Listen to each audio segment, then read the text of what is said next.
추석 잘 보내셨나요? 저는 추석을 보내면서 이제 두 가지 이렇게 그 생각이 들더라고요.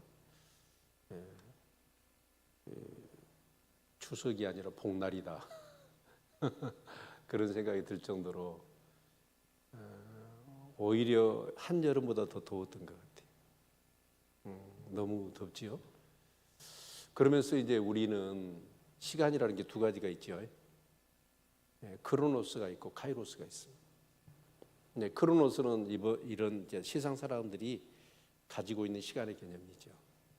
그러나 카이로스는 뭐예요? 하나님의 때, 하나님의 시간입니다.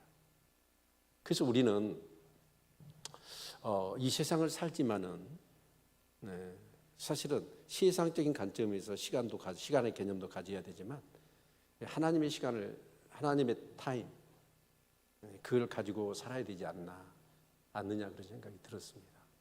그래서 아마 이제 이런 일들이 계속해서 우리는 지금 이제 처음 당하는 일이니까 그러기도 하겠죠. 그러나 이 기상이변 갈수록 심해질 겁니다. 그리고 이 세상은 지금 어디로 가고 있죠? 하나님의 시간, 축에 의해서 이제 마지막을 향해 가고 있는 거죠. 우리는 그걸 꼭 잊지 않아야 됩니다. 아멘. 그래서 크로노스도 좋지만 우리의 주된 우리 시간 테이블은 뭐냐면 카이로스의 시간을 가지고 살아야 돼요. 또 관점도 마찬가지입니다. 우리가 교회를 열심히 다니는 건 무엇 때문이죠? 우리의 생각을 바꾸는 거예요. 의식을 바꾸는 거예요. 그러기 위해서는 우리의 관점이 바뀌어야 됩니다. 내 중심적인 관점에서 이제 하나님의 중심의 관점의 사고로 우리가 전환이 되어야 되겠죠. 그래서 여러분 사람은요 참 이렇게 자기 중심적인 사고가 깨지지 않아요. 그러니까 여러분 천동설과 지동설, 지동설이 있습니다. 어느 게 맞아요? 네? 네. 사실은 지동설이 맞죠. 그러나 우리는 지동설이 맞다는 것을 얘기하지만 해가 떴다고 해야 돼요? 지구가 돈다고 해야 돼요? 해가 떠서 진다고 생각하잖아요. 그건 뭐냐면 어디까지나 내 중심으로 세상을 보는 거예요. 그래서 사실은 해가 뜨는 거예요? 아니면 지구 한 바퀴 자전하는 거예요? 지구 한 바퀴 자전을 하니까 뭐가 되는 거예요? 해가 떴다 지는 것으로 생각이 되어지는 거고 또 공전을 하잖아요. 1년에 한 바퀴. 그러니까 이제 사계절이 바뀌는 거잖아요. 그렇죠? 예. 그런데 사실 우리 지구가 돌고 있는데 봄이 온다, 가을이 온다. 우리는 이제 지구 중심으로, 나 중심으로 모든 것을 생각한단 말이에요. 그런데 얼마나 이게 강하냐라는 거예요. 특히 이제 유대인들에게 있어서 절대로 안 바뀌는 것이 뭐였어요? 선민의식이었습니다. 선민의식. 그런데 이제 인류 역사를 놓고 보면 사람들이 그렇습니다. 선민의식은요 어디나 있었던 것 같아요. 태양의 후예. 그건 뭘 의미하죠? 우리는 태양의 자식이다. 그렇죠? 중국은 어떤 사상이 있죠? 중화 사상. 중국은 세계의 중심이다. 그렇죠? 또 민족주의. 히틀러가 그랬잖아요. 아리아인들, 게르만 민족의 우월성. 그러니까 이 저급한 유대인들은 어떻게 청소해버려야 된다. 누구 이름으로? 신의 이름으로. 자기들은 선택됐다는 것이죠. 강자가 약자를 침략하고 지배하면서 어쩌죠? 거기에 대한 뭔가 명분과 정당성을 부여하기 위해서 뭘 해요? 자기를 선민으로 인식을 하려고 하는 사고들이 얼마나 많이 있었는지 모릅니다. 일본이 전쟁을 일으켰습니다. 대동아 전쟁이라고 그러죠. 대동아 전쟁에 그들이 내걸렸던 게 뭐죠? 천황의 후예들. 그 사람들이 전쟁을 통해서 뭐 한다는 거예요? 이 아시아권에 있는 모든 서양의 지배를 받는 나라들을 어떻게 하겠다는 거예요? 해방시켜준다. 라고 하는 관점에서 여러분 대동아 전쟁을 일으켰잖아요. 그러니까 모든 사람들이 어떻게 생각하냐면 자기가 한 것에 대한 정당성을 부여하기 위해서 누구 이름으로? 신의 이름으로. 아니면 선민, 뭔가 다른 민족보다는 우리가 우월하다는 이런 의식을 이렇게 불러일으켜 가지고 무브먼트화를 시키든지 아니면 정당성을 부여하든지 해가지고 이 선민의식이 얼마나 강한지 몰라요. 그것은 뭐냐면 어디까지나 내 중심적으로 모든 사고와 해석을 다 하는 거예요. 그런데 우리도 어떻습니까? 하나님을 믿는데 자, 주인이 누구예요? 하나님이에요? 나예요? 내 주인은 나예요? 하나님이에요? 하나님이죠. 그런데 어떻습니까? 하나님이라고 얘기는 하지만 신앙 고백은 하지만 어때요? 실제로 주인은 실제적인 지배는 누가예요? 나를. 내가 주인 뒤에 내가 임대로 살잖아요. 이제 정말 유대인들에게 이 선민 사상은요 너무 강력한 거예요. 이게요 깨지기가 어려워요. 지금도 유대인들은 어떻습니까? 전통적인 유대인들은 유대 땅에서 이 선민 사상이 아주 강력하게 있습니다. 그런데 이 선민 사상이 깨어지지 않으면 어떨까요? 복음이 이방인들에게 갈 수 있어요, 없어요? 없습니다. 그래서 이제 10장의 사건은 사도행전에서 너무너무 중요한 것이죠. 오직 성령이 너희에게 임하시면 너희가 권능을 받고 예루살렘과 온 유대와 사마리아 땅 끝까지 이르러 이제 증인이 돼야 되잖아요. 그런데 가장 이제 예수 그리스도의 복음이 자 예루살렘과 온 유대야 사마리아까지는 가요. 사마리아도 유대인이잖아요. 근데 땅 끝까지 가기 위해서는 어떻게 해야 돼요? 이 선민 사상이 깨져야 돼요. 근데 이 선민 사상이 안 깨지는 거예요. 그래서 하나님께서는 어떠냐? 그 당시에 교회 예루살렘 교회 유대인들의 어떻게 보면 크리스찬들에게 있어서 가장 리더십, 최고 리더십이 누구예요? 베드로입니다. 그래서 베드로한테 한 상을 보여주는 거죠. 거기서 이제 보자기 같은 게 내려온다고 그랬죠. 그 부정한 것이 뭐였어요? 이방인이었습니다. 3번이나 내려오잖아요. 근데 내가 깨끗하다고 한 것을 네가 더럽다고 부정하다고 하지 말아라 라고 할 때 깨끗함이 뭐냐면 우리가 속량할 때 피로 씻는다 라고 할 때 그 단어예요. 자, 그런데 그것만 가지고는 안 되죠. 고넬료에게도 이방인이었던 고넬료에게도 성령이 역사하십니다. 그래서 사람을 보내게 하죠. 그래서 그게 딱 맞아 떨어져요. 그래서 이제 베드로는 성령의 인도하심을 따라서 고넬료 집에 갔습니다. 그리고 고넬료도 정말 하나님의 사자가 베드로를 청하라고 그랬잖아요. 그래서 베드로가 집에 가가지고 왜 나를 불렀느냐라고 했더니 이 고넬료가 얘기하는 거예요. 당신 모르는 사람인데 내가 기도하는 중에 하나님의 사자가 나타나서 당신을 부르라고 했다. 당신이 우리에게 할 말이 있다고 하더라라고 얘기를 하는 거예요. 그러니까 이제 베드로 입장에서는 어때요? 유대인들이 선민 의식이 있어서 이 부정한 이방인들하고 교제를 하거나 만나거나 밥을 먹으면 어떻게 해요? 부정타는 거예요. 그래서 도저히 사실은 유대인이 이방인 집에 간다는 것은 불가능한 일입니다. 그런데 성령이 역사하셔서 가서 봤더니 어쩌냐?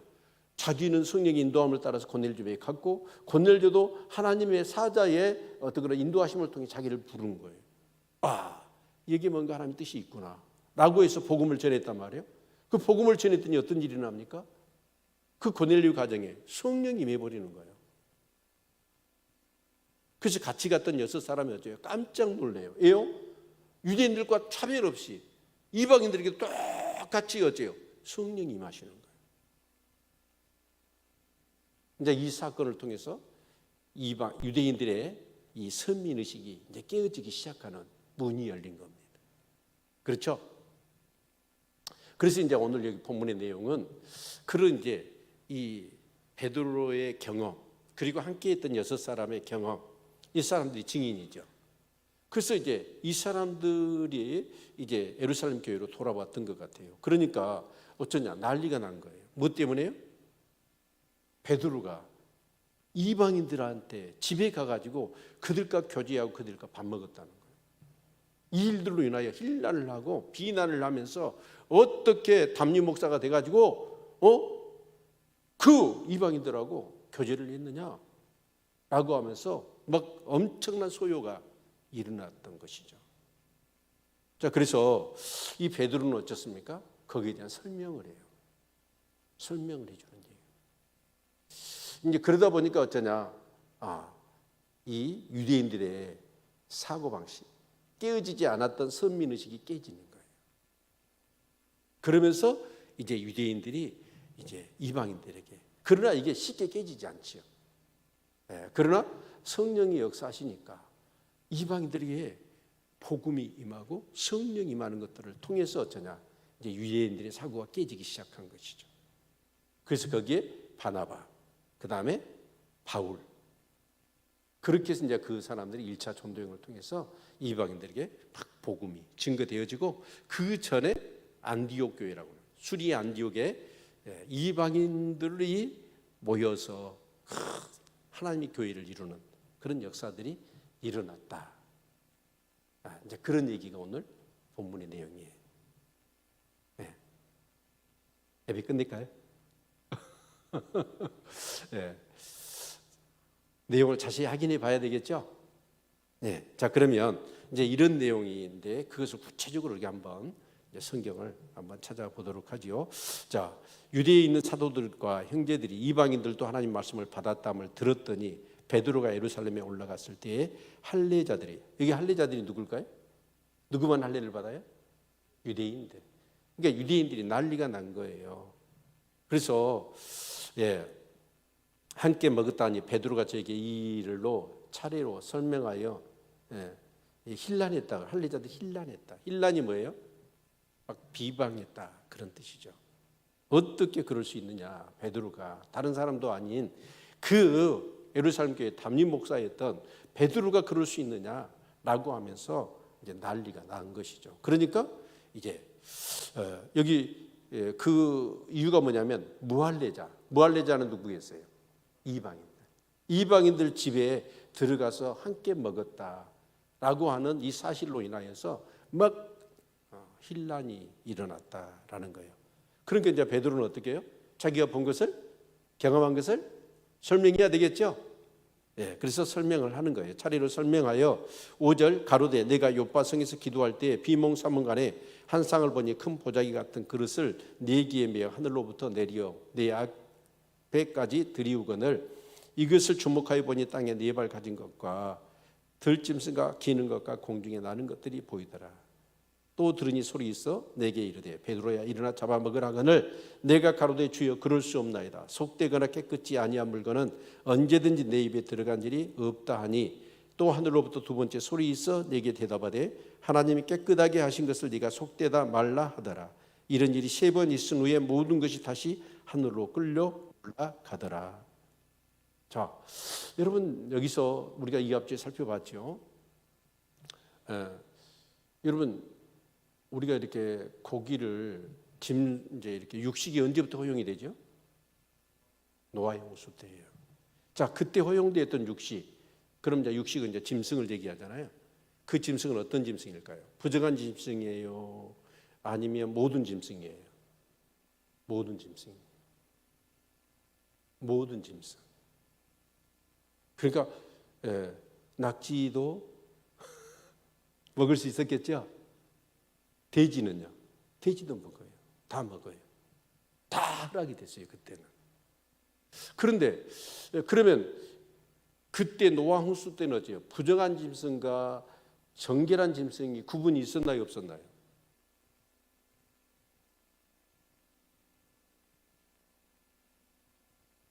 성경을 자세히 보세요. 노아 홍수 때 자, 짐승을 다 드리라고 그러죠. 드릴 때였지요? 정결한 짐승과 부정한 짐승의 구분이 있었나요, 없었나요? 있었어요.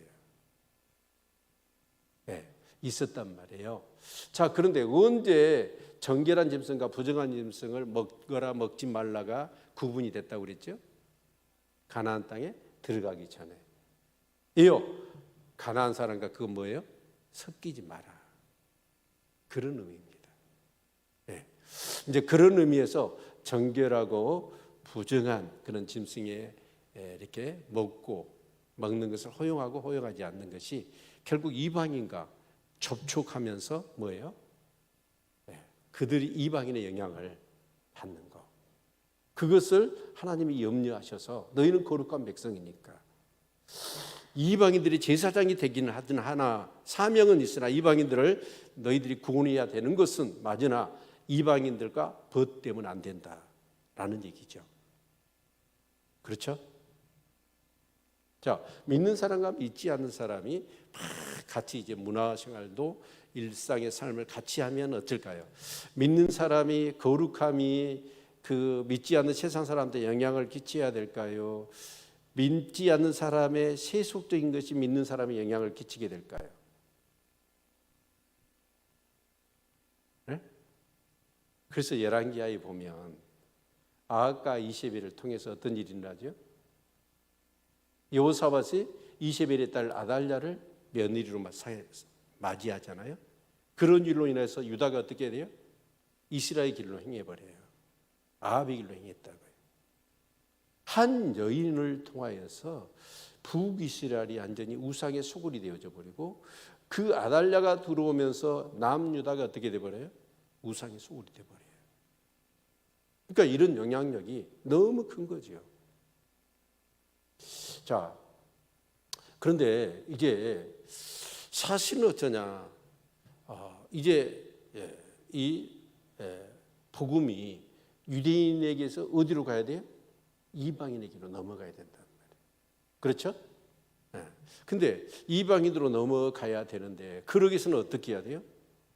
있는 사람의 거룩한 영성이 영향력이 선한 영향력이 세상 사람들에게 미쳐야 되겠죠. 근데 그것이 미치기 위해서는 어떻게 해요? 우리가 열심히 노력하고 열심히 뭔가 우리가 우리 자신을 개발하고 우리를 성장시키고 성숙해서 될 일인가요? 그건 아니죠. 누가 도와주셔야 돼요? 성령이 도와주셔야 돼요. 그렇죠? 아멘. 예.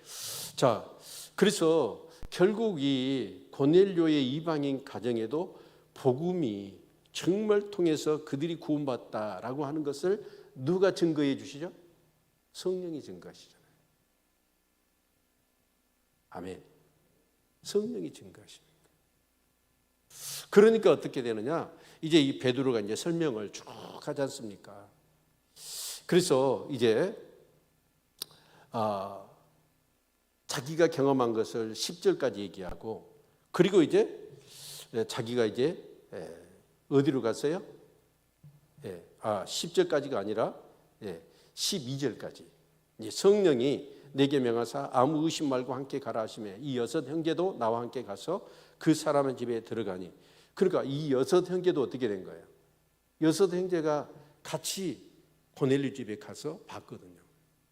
그러니까 베드로 혼자 얘기도 아니고 6명의 증인이 또 있는 거예요. 그래서 그 이제 들어가니 13절 그가 우리에게 말하기를 천사가 내 집에 서서 말하되 네가 사람을 요바에 보내어 베드로라는 시몬을 청하라. 그가 너와 내 온 집에 구원 얻은 말씀을 내게 이르리라 함을 보았다 하거늘. 내가 이제 이건 뭐냐면 이제 고넬료의 집에 가서 고넬료한테 듣는 얘기죠. 그렇죠? 예. 그래서 이제 그 사실을 알고 이게 뭔가 하나님의 뜻이 있구나라고 복음을 전가하기 시작했다는 거예요. 그게 13절이죠. 그가 우리에게 말하기를 천사가 내 집에 14절 그가 너와 내 온 집에 구원을 얻을 말씀을 내게 이르려 함을 보았다 하거늘 내가 말을 시작할 때 이제 베드로가 그때에서 어째요? 고넬료 가정에 복음을 전한 거예요. 그런데 성령이 저희에게 임하시기를 처음 우리에게 하신 것 같지 않은지라. 그러니까 처음 우리에게 그러면 이 마가의 다락방에서 그들이 경험했던 성령과 고넬료의 가정에 임했던 성령이 똑같았다는 거. 양이나 질이나 차별이 없었다는 거. 이 말은 뭔 말이에요?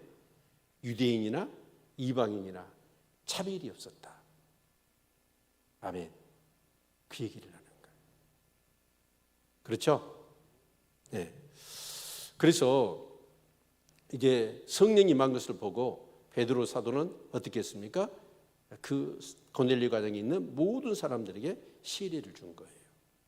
자, 성령 세례를 받았는데 여러분 세례를 주는 것은 당연한 얘기죠. 그러면서 17절 같이 한번 읽어볼까요? 17절 시작. 그런즉 하나님이 우리가 주 예수 그리스도를 믿을 때 주신 것 같은 선물을 저에게도 주셨으니 내가 누구간데 하나님을 능히 맡겠느냐 하더라. 여기서 선물이 누구예요? 성령이십니다. 여러분, 성령은 하나님이 우리에게 주시는 최고의 선물입니다. 아멘.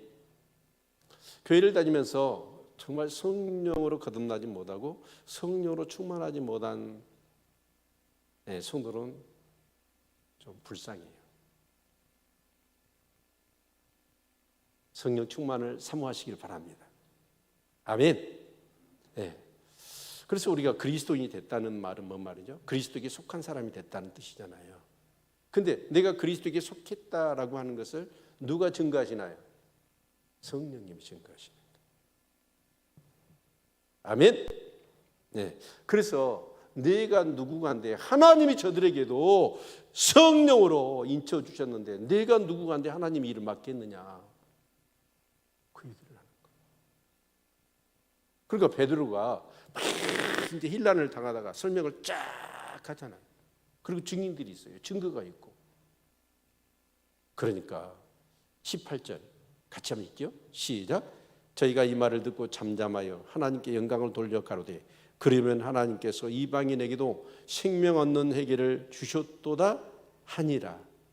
아멘. 이제 이게 뭐예요? 유대인들이 사고가 바뀌기 시작하는 거예요. 그렇죠? 네. 아마 머릿속에서요 소리가 났을 것 같아요. 어떤 소리가 났을까요? 빠지지지. 빠지직 소리가 언제 나요?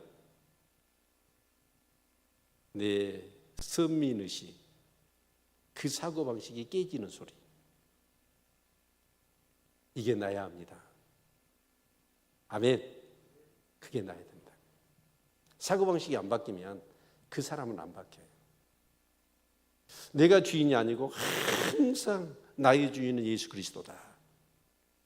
이것을 늘 고백하고 그래서 성령의 충만함을 구하고 여러분 정말로 어떻게 하든지 주님이 보는 관점에서 주님이 생각하시는 사고로 사고하시고 행동하시는 은혜가 있기를 바랍니다. 그런 사람이 그리스도인이죠. 아멘. 그래서 이제 유대인들이 어쩌냐 사고방식이 이제 바뀌기 시작하는 거예요. 그렇구나.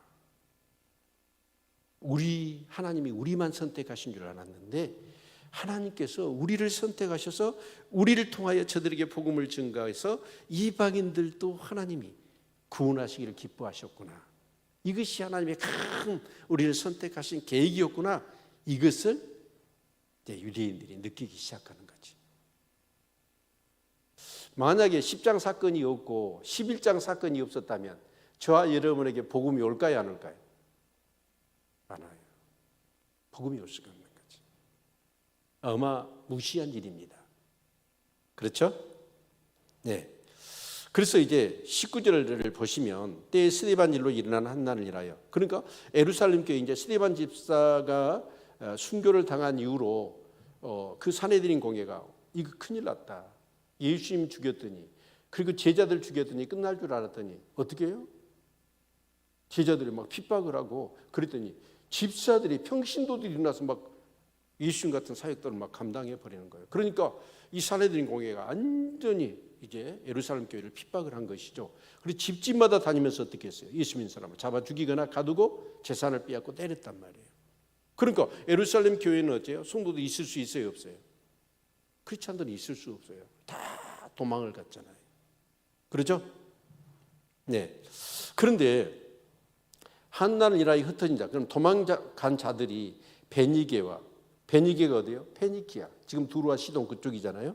급으로 안디오까지 이르러 도를 누구에게만 전해요? 유대인에게만 전했단 말이에요. 유대인에게만. 예요. 아직도 선민의식이 안 깨졌어. 복음은 누구를 위한 거예요? 하나님은 누구만의 하나님이에요? 유대인만의 하나님이라는 사고가 안 깨진 거예요. 그런데 20절 그 중에 구브로와 구레네 몇 사람이 안디옥에 이르러 헬라인에게도 말하여 주 예수를 전파하니, 누구에게도? 헬라인, 이방인들에게도 이제 복음을 전하기 시작했다는 거예요. 예. 그러니까 이 사람들은 어쩌냐? 구브로와 구레네 몇 사람이에요. 그러니까 이 사람은 어쩌냐면 아마 디아스포라였겠지요. 구레네와 또 구브로에 사는 크리스찬들이 이제 헬라인들, 이방인들에게도 복음을 전하기 시작했다라는 것이죠. 그리고 21절에 주의 손이 그들 가심에 수다한 사람이 믿고 주께 돌아오더라. 아멘. 여기서 수다한 사람이 누구예요? 많은 사람이. 여기에는 어떨까요? 유대인도 포함되지만 누구도? 이방인들도. 그래서 이제 이방인들에게 복음이 증거된 거예요. 그래서 22절에 예루살렘 교회가 이 사람들의 소문을 듣고 바나바를 안디옥까지 보내니. 그러니까 예루살렘 교회가 특히 이제 거기 담임 목사가 베드로잖아요. 근데 안디옥에도 이방인들이 모여가지고 큰 교회가 만들어졌다라고 하니까 파송을 시켰어요. 누구를? 바나바를 파송을 시킨 거예요. 그러니까 예루살렘 교회가 안디옥 교회를 뭘로 인정한 거예요? 기독교 교회로 인정한 거예요. 그렇죠? 네.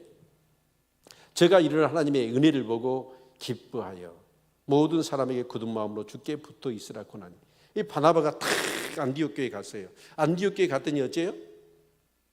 안디옥 교회에 뭐가 있어요? 은혜가 있어요. 은혜가 뭐라고 그랬어요?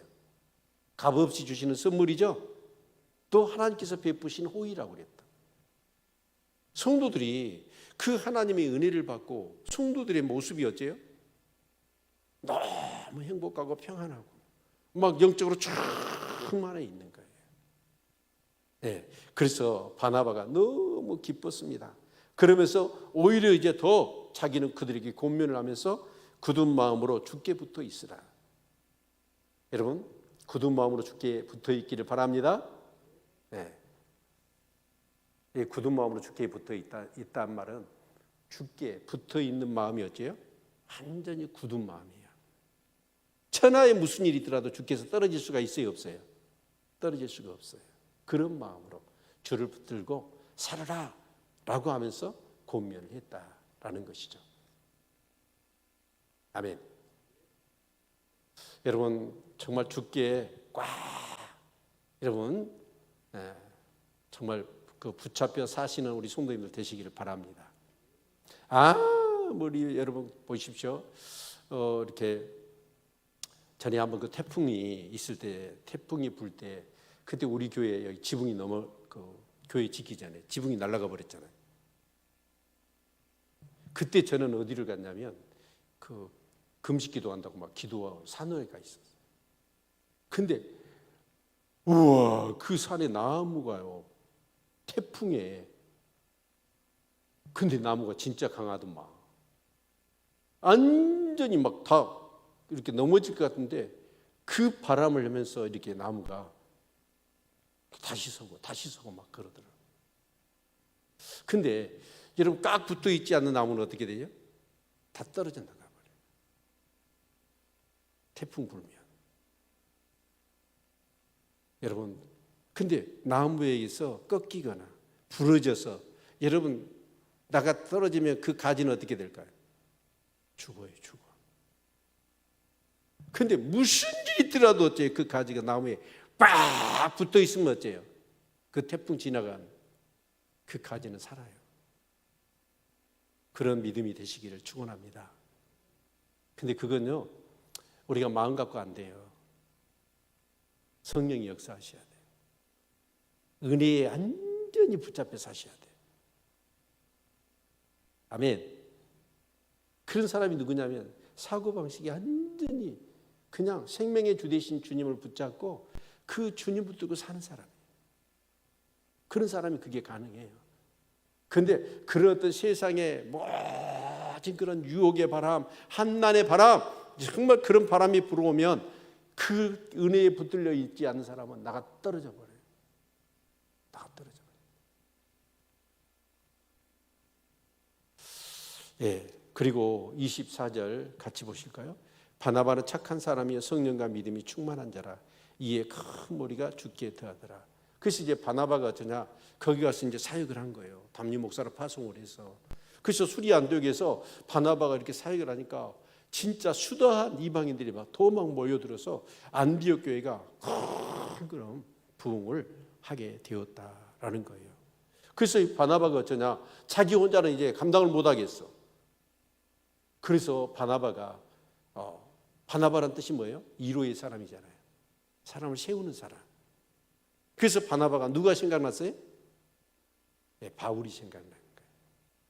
그래서 25절 바나바가 사울을 찾으러 다소에 가서, 여기 찾으러 다소에 갔단 말은 뭔 말이냐면, 이 바울이 다소에 있는 것은 알아. 근데 집 주소가 어딘지를 몰라. 그래서 이 찾으러 갔단 말은, 찾았다는 말은 뭔 말이냐면, 여러분 군대 갔다 오신 분들 수색대 알지요? 네? 네. 여자들은 대답하면 안 돼. 네. 수색대가 어떤 곳이냐면, 전에 한번 제 군대 생활을 할 때, 저희 군대 생활할 때는 자유배식이 아니었어요. 딱 식당에 이렇게 식기 딱 내일 걸잖아요.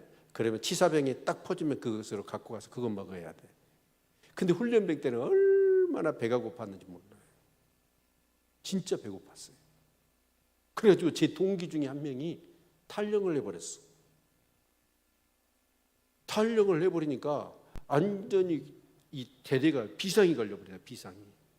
비상이 걸려가지고 대대 수색대가 있거든요. 전 부대가 이제 그 탈영병을 찾으러 다니는 거예요. 그런데 그 수색대는 뭐가 있냐면 이 탐침봉이라는 게 있어요. 그래가지고 땅굴 팠을까 싶어가지고 그런 곳까지 막 쑤시면서 그 최상병 사건 아시죠? 아니 간첩들이 많네. 물에 실종자 찾는다고 수색을 했잖아요. 거기 수색대요. 그러니까 물살을 헤치고 와서 그 안에 막 찾으려고 막 그 정도로 막 샅샅이 뒤지는 거예요. 샅샅이. 그러니까 바나바가 얼마나 지금 교회가, 이 안디옥 교회가 부흥을 하든지 자기 힘으로는 안 되니까 안 되겠다. 사울을 데려와서 같이 동역을 해야지. 근데 사울이 다소에 있는 것은 아는데 어디 있는지를 몰라. 그러니까 샅샅이 다소를 골목골목 집집마다 수색을 했어. 그래가지고 바울을 찾은 거예요. 그리고 데려왔다고. 아멘. 네, 우리 교회가 좀 그랬으면 좋겠네. 태신자들 있잖아요. 샅샅이 뒤져가지고 기도하면서 전도합시다. 아멘. 네, 그래야죠. 그래서 바나바가 그렇게 수색을 해서 이제 사울을 찾아온 거예요. 그래서 26절에 만남의 안디옥에 데리고 와서 둘이 교회에 1년간 모여 있어 큰 무리를 가르쳤고 제자들이 안디옥에서 비로소 그리스도인이라 일컬음을 받게 되었더라. 그래서 이제 아직 바울로 이름이 안 바뀌었잖아요. 근데 사울하고 바나바가 수리 안디옥에서 이제 공동 목회를 한 거예요. 그랬더니 어떻게 됩니까? 안디옥 교회가 큰 부흥을 이루었습니다. 크게 부흥했어요. 진짜 우리 교회가 전도해야 돼요. 아멘. 전도해야 돼. 전도하기 위해서는 뭘 해야 돼? 기도해야 돼요. 기도 안 하면 전도가 안 돼요. 그래서 정말 기도할 수 있는 우리 교회 되기를 바랍니다.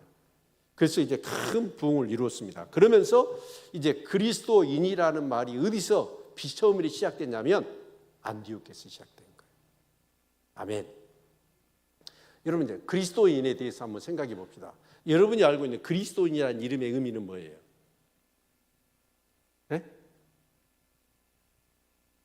그리스도란 말이 무슨 뜻이죠?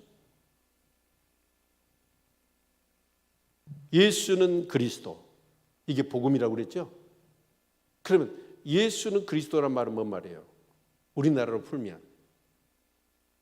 그거 외국어예요. 그거 예수란 이름의 뜻이 뭐예요? 자기 백성을 저희 죄에서 구원할 자. 그렇죠? 그러니까 예수는 자기 백성을 저희 죄에서 구원할 자입니다. 그런데 자기 백성을 저희 죄에서 구원할 자의 사역을 위해서 그리스도란 말은 뭔 말이에요? 기름을 부었다 그런 뜻이죠. 그렇죠? 그래서 하나님께서 구약에서는 왕이나 제사장이나 선지자들을 특별한 목적으로 사용하기 위해서 기름을 부었잖아요. 그렇죠? 예, 그 왕으로서 너는 사역을 해라 라고 해서 하나님이 공식적으로 기름을 부어서 준비시키고 그 사역을 할 수 있도록 능력을 주신다는 뜻이잖아요. 그렇죠? 자, 그리스도인이란 말은 뭔 말이에요? 기름을 부었다는 뜻이에요. 그렇죠? 저와 여러분은 그리스도로 기름 부음 받은 사람입니다. 그러면 기름 부음을 받았다는 것은 뭘 의미해요? 구약에서는 오늘도 그러잖아요. 엘리사가 예후를 북이스라엘 왕으로 세우라 라고 하면서 선지생도한테 기름병을 주잖아요. 그 선지생도가 두렵지만 그 예후가 군대 장관이었잖아요. 예. 가서 기름으로 부어요. 그리고 왕을 세우잖아요. 그런데 구약에서는 기름을 부었어. 근데 신약에서는 기름 부음이 뭐예요? 성령 받은 거예요. 아멘? 그래서 그리스도인이란 말은 뭔 말이냐면 예수 그리스도에게 속한 하나님의 사람이라는 것으로 하나님이 뭐예요? 인쳐주신 거예요. 하나님의 자녀라는 걸. 우리 요한일서 같이 한번 보죠. 요한일서 2장.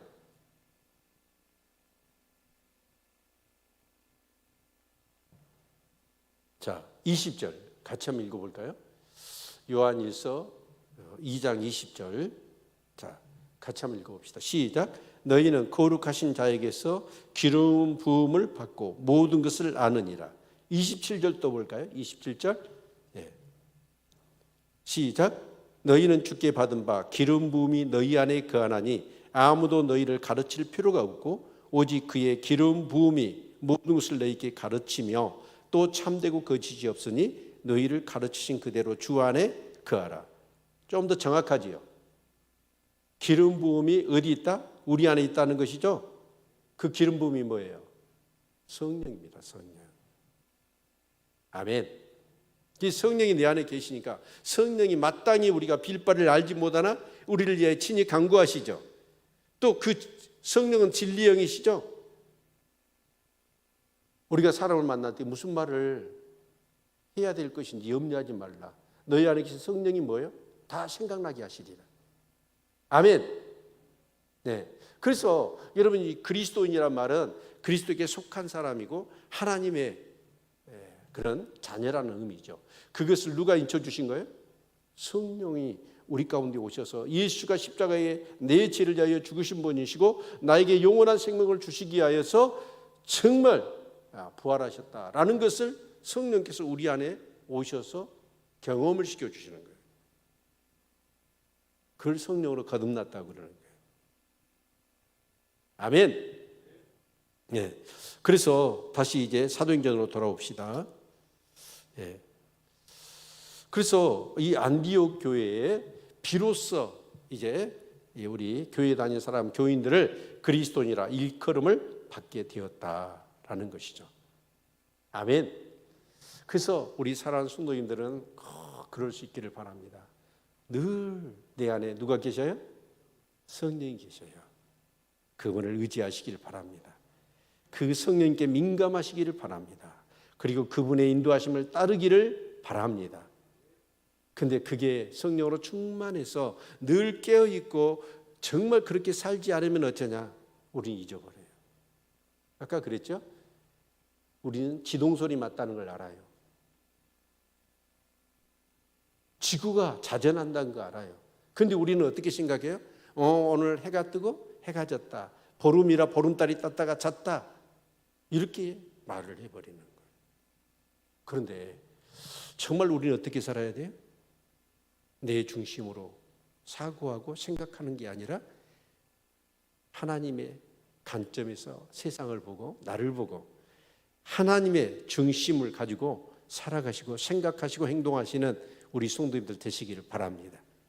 그게 바로 크리스찬이에요.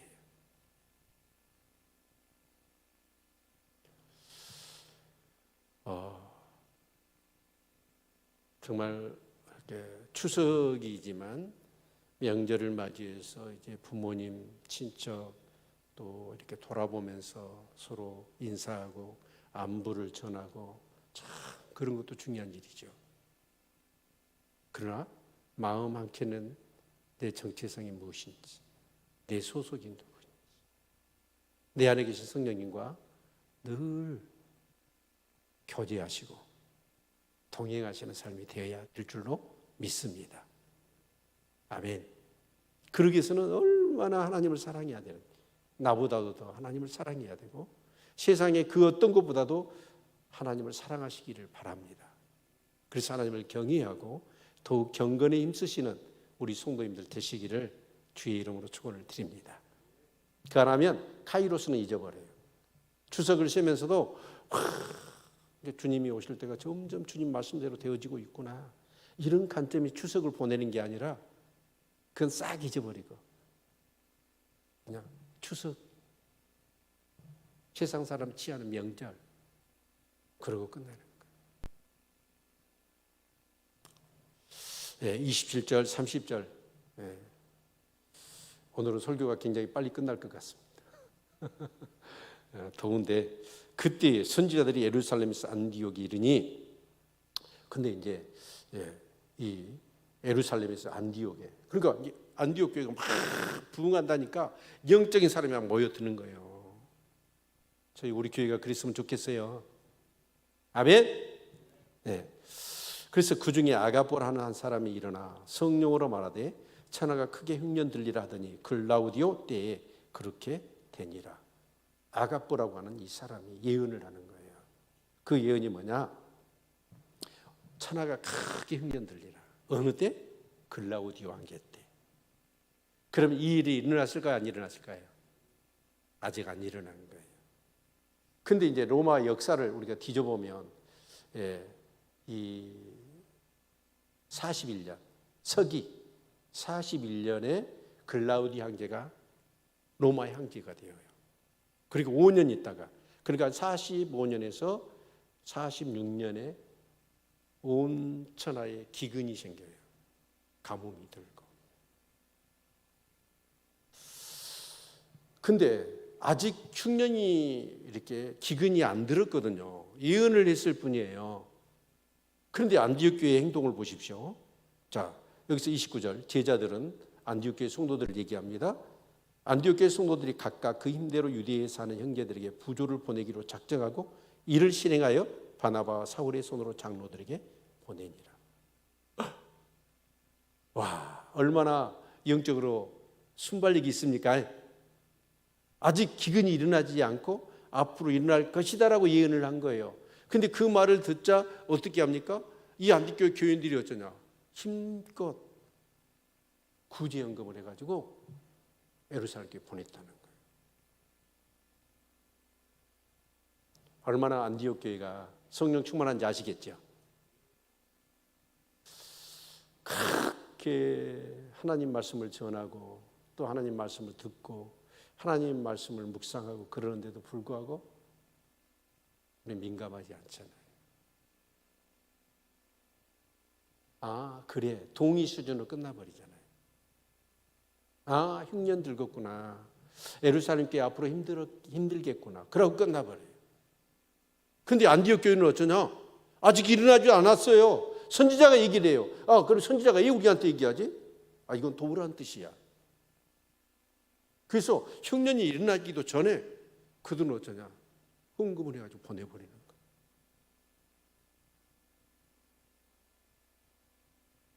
여러분, 이게 성도예요. 어찌 아멘 안 하세요? 아멘? 네. 고넬료도 그렇고요. 베드로도 그랬습니다. 자기 길을 자기가 안 살아요. 이제 어떻게 사냐면 하나님이 하시는 일을 내가 누구한테 맡겼느냐. 베드로 그렇게 얘기를 해요. 하나님이 하신 일, 그게 우선이라는 거예요. 자, 우리가 우리의 모든 삶의 계획을 우리가 짜잖아요. 근데 그 걸음을 인도하신 분은 누구예요? 하나님이죠. 우리가 어떻게 살아야지, 어떻게 해야지 라고 계획을 세워요. 그런데 실제로 그 걸음을 인도하신 분은 누구예요? 하나님이시라고. 이게 그리스도인이에요. 아멘. 우리 그렇게 삽시다. 그렇게 살아야 돼요. 안디옥 교회처럼. 진짜 그리스도인은 어떤 사람이냐? 그냥 하나님 말씀하시니까 선지자 아갑보라는 선지자가 기근이 있을 것이다. 그래서 예루살렘 교회 성도들이 다 떠나버렸잖아요. 교회가 운영이 안 되는 거예요. 그리고 기근도 있을 거고. 안디옥 교회는 어째요? 부흥합니다. 그러니까 그냥 선지자가 얘기하니까 이건 동의 수준에 끝나는 게 아니라 하나님이 도우라는 거구나 라고 해서 힘껏 그들이 헌금해서 그냥 보내버리는 거예요. 일일이 계산하지 않습니다. 주님이 말씀하시면, 성령이 말씀하시면 내 계산이 중요하지 않아요. 하나님의 뜻대로 살아버리는 거예요. 그게 그리스도인이에요. 그렇게 살아가시기를 바랍니다. 천동설, 지동설 얘기했습니다. 카이로스, 크로노스를 얘기했습니다. 우리는 천국에 시민권이 있어요. 우리 궁극적인 시민권은 천국에 있어요. 천국 백성이에요. 이 땅의 삶은 나그네예요. 저도 아직 온전치는 못합니다. 그런데 참 이 매일 성경을 묵상하고 끊임없이 기도한다는 것 자체가 얼마나 저는 소중한지 몰라요. 그렇게 살다 보니까 어쩌냐? 저 하루를 살 때 내 생각과 중심이 어쩌냐?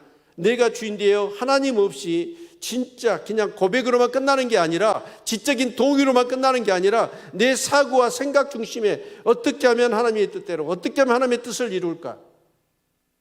이런 생각이 나를 지배해요.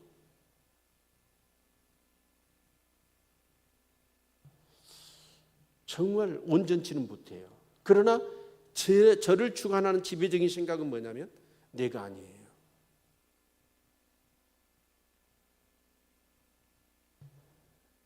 저는 그것만으로도 너무 귀하다 생각이 되어집니다. 생각이 바뀌어야 됩니다. 생각이 바뀌어야 돼요. 내 중심에서. 그래서 사도 바울은 그렇습니다. 그 하나님 중심으로 보고 생각하고 행동하기 위해서는 내가 죽어야 되구나. 그래서 나는 날마다 죽노라. 그래야 성령님이 주인 되는 삶이 가능해지는 거예요. 날마다 죽이십시다. 내가 죽어야 그리스도가 나를 통해서 사시는 거예요. 드러나는 거예요. 이제 이 안디옥 교회를 통해서 정말 그렇게 영적으로 민감한 은혜가 충만한 안디옥 교회를 통해서 하나님 무슨 일을 하시죠? 예루살렘 교회에서는 촛대가 옮겨져 버렸어요. 구제받는 수준의 교회밖에 안 돼. 그리고 안디옥 교회는 이방인들로 모였잖아요. 근데 그런 교회가 어때요? 세계를 복음을 전해버리잖아요. 그런 놀라운 역사가 안디옥 교회에 임했던 것이죠. 이런 역사가 있기를 주의 이름으로 축원을 드립니다. 아멘. 네, 기도하겠습니다. 얼마만큼 성령님께 민감하십니까? 나의 주인